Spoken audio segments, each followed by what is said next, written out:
오늘의 본문은 군사적으로 이런 성공한 이야기를 요약해서 전하고 있는 부분입니다. 1절에 그 후에 다윗이 블레셋 사람들을 쳐서 한복을 받고 블레셋 사람들의 손에서 메대 안마를 빼앗느니라.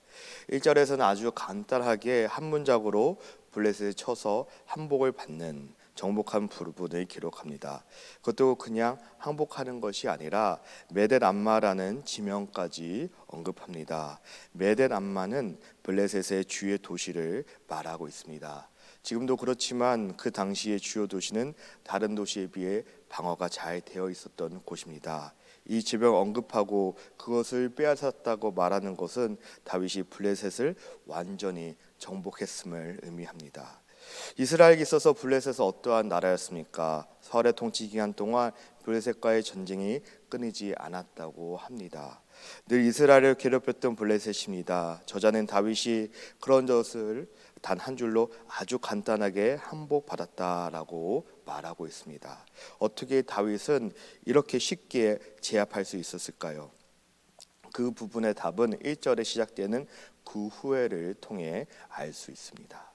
그 후에라는 말은 오늘 본문의 8장을 이전의 장르가 직접적으로 연결시켜주는 역할을 하고 있습니다. 그러면 이전에 어떤 일이 일어난 후에인 것일까요? 다윗의 정복 이야기 전에는 그가 하나님의 언약궤를 예루살렘에 옮겨온 이야기가 나오고 있습니다. 그리고 다윗이 여호와를 위해 성전으로 지으려 했으나 허락받지 못하고 대신 다윗은 나단 선지자를 통해서 사무엘하 7.9절에 내가 가는 모든 곳에 내가 너와 함께 있어 내 모든 원수를 내 앞에서 멸하였은즉 땅에서 위대한 자들의 이름같이 내 이름을 위대하게 만들어 주리라라는 약속을 받았습니다. 그 약속은 받은 이후의 일입니다. 다윗이 블레셋에 이긴 것은 하나님의 약속의 성취의 한 부분이었다는 것을 말하고 있는 것입니다. 하나님의 약속의 성취는 거기서 멈추지 않았습니다. 남서쪽 블레셋을 제압한 다윗은 이어서 동쪽의 모압을 쳤습니다. 그들은 누구입니까? 사사 시대부터 이스라엘을 괴롭혔던 자들입니다. 그런 그들을 다윗은 3분의 1만 남기고 모두 죽이고 이스라엘 조공을 바치게 하였습니다. 이어서 다윗은 북동쪽의 소바와 다메섹의 아람에게 향했습니다. 이번에는 연합으로 나왔지만 다윗은 그들을 완전히 무찔렀습니다. 13절에는 에돔과 전쟁하는 숫자가 달랐습니다. 큰 전쟁이었습니다. 요압이 이끄는 다윗의 군대는 소금 골짜기에 곧 여멜 전투에서 승리하였습니다.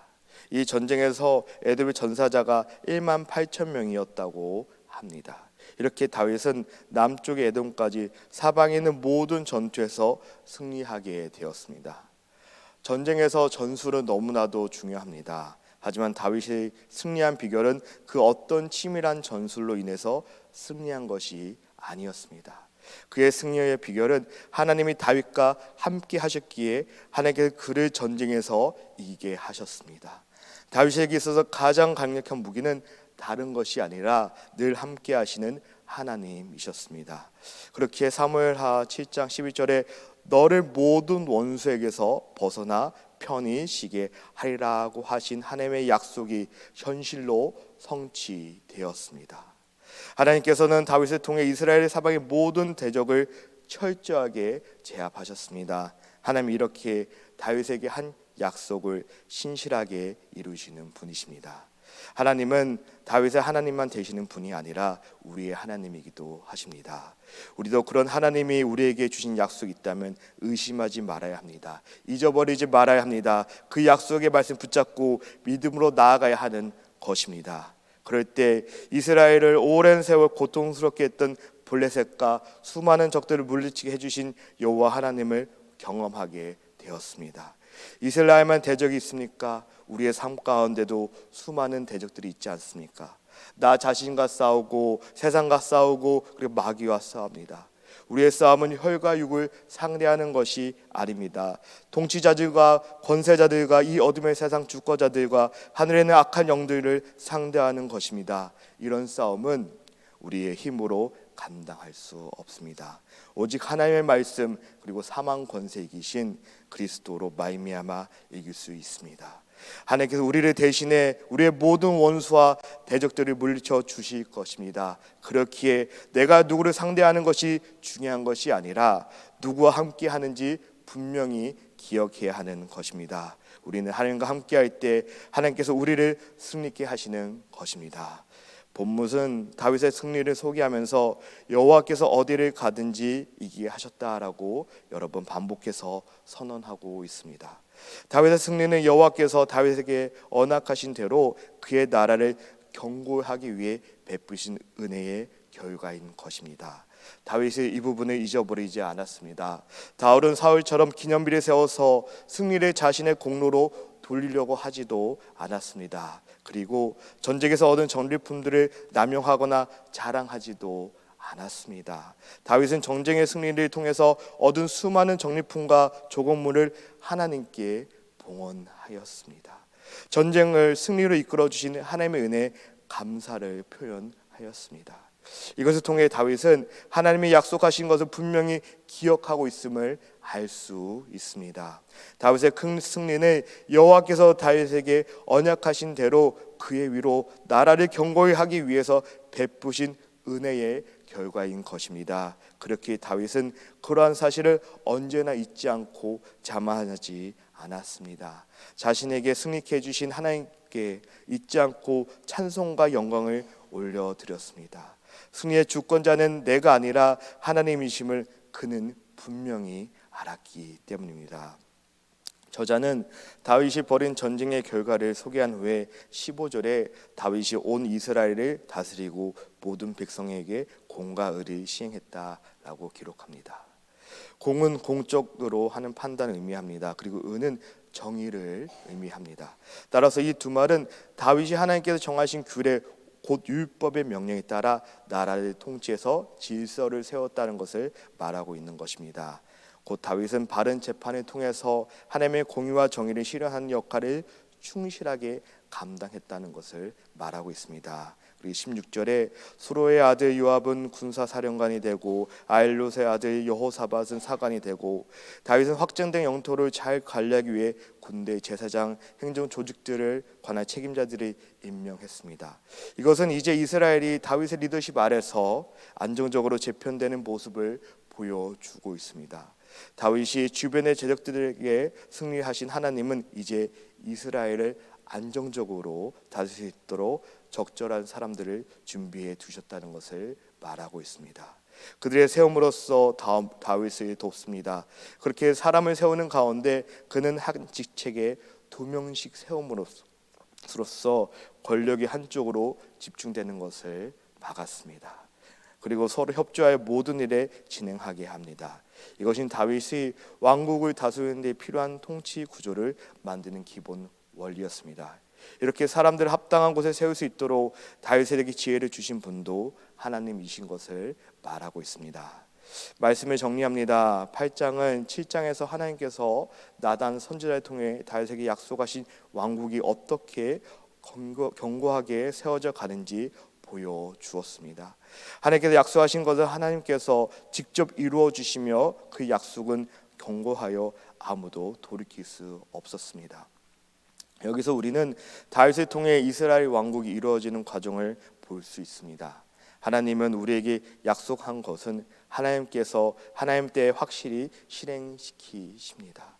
사람을 보면 이스라엘 왕국은 다윗을 통해서 세우는 것처럼 보입니다. 하지만 우리는 그 배후에 있는 하나님의 결륜과 손길을 보아야 하는 것입니다. 지금 이스라엘 왕국을 세우는 것은 다윗이 아닙니다. 하나님이십니다. 하나님은 다윗을 통해 강대한 이스라엘 왕국을 이루고 계신 것입니다. 다윗은 이 사실을 누구보다 잘 알고 있었습니다.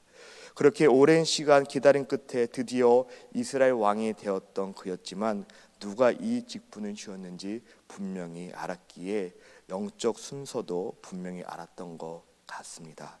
비록 바벨론이 먼저 쳐들어와서 나라를 지키기 위해 싸웠지만 다윗이 먼저 이방 나라들에 대한 영토 확장을 전쟁하지 않았습니다. 그는 먼저 언약궤를 예루살렘으로 가지고 왔습니다. 그 후에 언약궤를 위해 주님의 성전으로 건축하기를 원했습니다. 하나님은 그런 다윗의 마음을 아셨습니다. 하나님 다윗에게 언약에 약속하시고 이 땅에서 다윗을 통해 그의 나라를 견고하게 세워 가심으로써 하나님의 택한 백성을 통해 주님을 나타내기 원하셨던 것입니다. 하나님을 향한 다윗의 마음은 변하지 않았습니다. 그렇게 항상 다윗은 여호와께 물었다는 말이 여러 번 나왔습니다. 그는 자신의 일을 할 때 항상 하나님의 인도하심과 그의 동의를 먼저 구하였습니다. 이것이 다윗이 날마다 승리하는, 즉 하나님께서 그에게 승리케 해주시는 비결이었습니다. 주 안에서 사랑하는 존귀한 성도 여러분, 우리도 이런 믿음의 자세를 본받아야 합니다. 다윗처럼 우리는 하는 일에 먼저 하나님의 인도하심과 동의를 구해야 하는 것입니다. 분명히 기억해야 하는 것입니다. 우리에게 맡겨진 것이 내 마음대로 하는 것이 아니라 그 맡겨진 일을 잘 실행함에 있어서, 실천함에 있어서 먼저 하나님의 능력을 구해야 하는 것입니다. 지혜를 구해야 하는 것입니다. 방법을 구해야 하는 것입니다. 우리가 나아가는 방향이 주님 보시기에 올바른 길인지, 아니면 하나님이 우리를 통해 나타나시려고 하는데 본의 아닌데 내가 방해가 되고 있지는 않은지 우리는 하나님께 물어봐야 하는 것입니다. 어떻게 물어봅니까? 기도를 통해 물어보는 것입니다. 기도를 통해 진실한 마음으로 하나님께 나아갈 때 우리 안에 순종의 마음이 회복되어지는 것입니다. 그리고 순종할 때 다윗처럼 우리의 삶 가운데 그 약속을 성취하신 하나님을 우리가 경험하게 되는 것입니다. 그런 믿음으로 오늘 하루 살아가시길 주님으로 축복하여 드립니다. 오늘 주신 말씀을 놓고 함께 기도하기 원합니다. 먼저 주님께 순종하며 나아갈 수 있도록 우리 마음에 순종하는 마음이 회복되어지기를 원합니다. 하나님의 약속을 성취하는 데 있어서 제일 중요한 것은 우리는 하나님 말씀에 순종하고 있는가입니다. 우리가 하나님 말씀에 순종할 때 다윗처럼 어디를 가든지 여호와께서는 우리를 승리케 하여 주시고 그 은혜를 부어 주십니다. 우리 삶 가운데 승리하기 원하십니까? 그러면 기도하며 하나님, 우리 안에 있는 순종의 마음이 회복되어지게 해달라고 이 시간에 간절히 기도하였으면 좋겠습니다. 오늘은 특별히 교육자를 위해서 기도하는 날입니다. 고은 담임 목사를 위해서 기도해 주시기 바랍니다. 한빛교회를 담임하시면서 늘 영육간에 강건하게 해달라고 기도해 주시기 바랍니다. 그리고 함께 동역하는 우리 최정수 목사님과 이순우 목사님과 또 최재 목사님과 안젤라 전도사님과 제프 전도사님과 부족한 저를 위해 기도해 주시기 바랍니다. 계속해서 주의 우리의 기도가 필요하신 분들을 위해서 기도하시기 바랍니다. 치료 후 회복 가운데 있으신 분들, 또 힘들고 어려운 항암 치료 가운데 있으신 분들, 또 아픔 가운데 있으신 분들, 또 수술을 기다리시는 분들, 그리고 우리의 마음이 아파서, 너무 아파서 주님께 기도하기에 너무 힘드신 분들, 이분들 놓고 우리가 마음을 모아서 함께 이 시간 합심하여 기도하며 나아가겠습니다. 함께 기도하겠습니다. 하나님 아버지 감사합니다. 오늘